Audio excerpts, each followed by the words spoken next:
Tonight, a woman charged with murder over a granny flat fire that killed her ex-boyfriend. A chemical emergency on an American Airlines plane in Sydney. A police officer avoids jail for posting intimate vision of a female colleague. And let us entertain you. Handshakes all round as the hosts start the World Cup on the right foot. What a magnificent goal!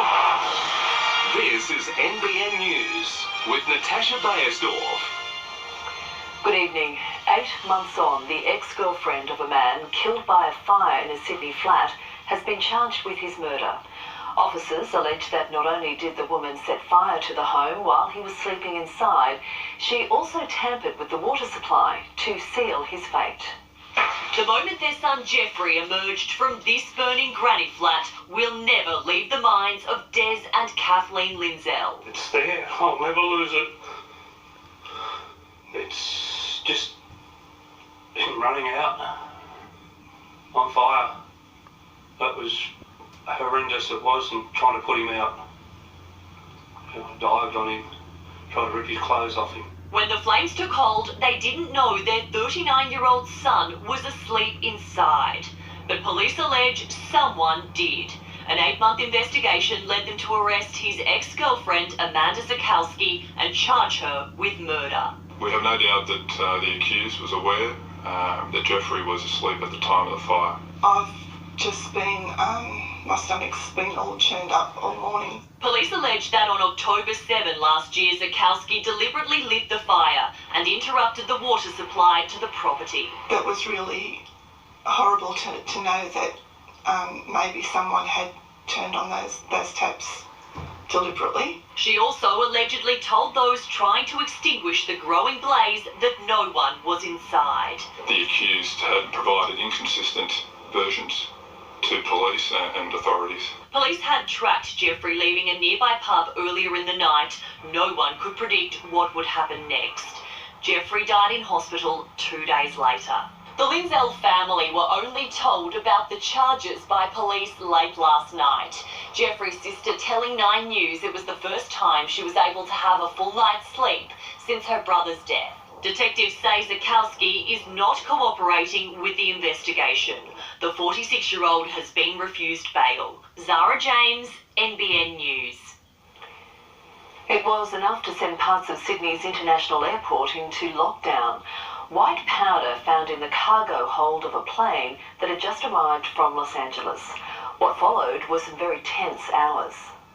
American Airlines Flight 73 surrounded by emergency vehicles, while hazmat teams in special chemical suits entered the cargo hold. 2 handfuls of white powder were found after passengers had disembarked and crews were unloading the luggage. Where the spill came from, we're not too sure.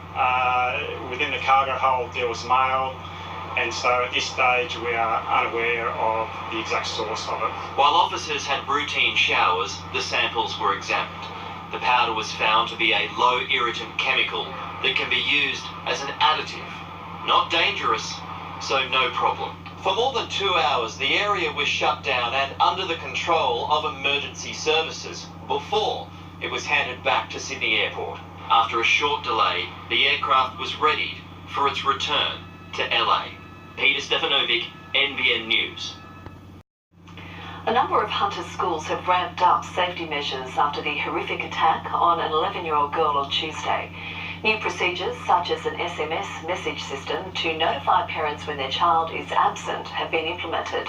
Police are still searching for the girl's attacker and continue to appeal for those with CCTV or dash cams to review footage. Past them, a number plate that matches a vehicle, a red car. We'll go through it all.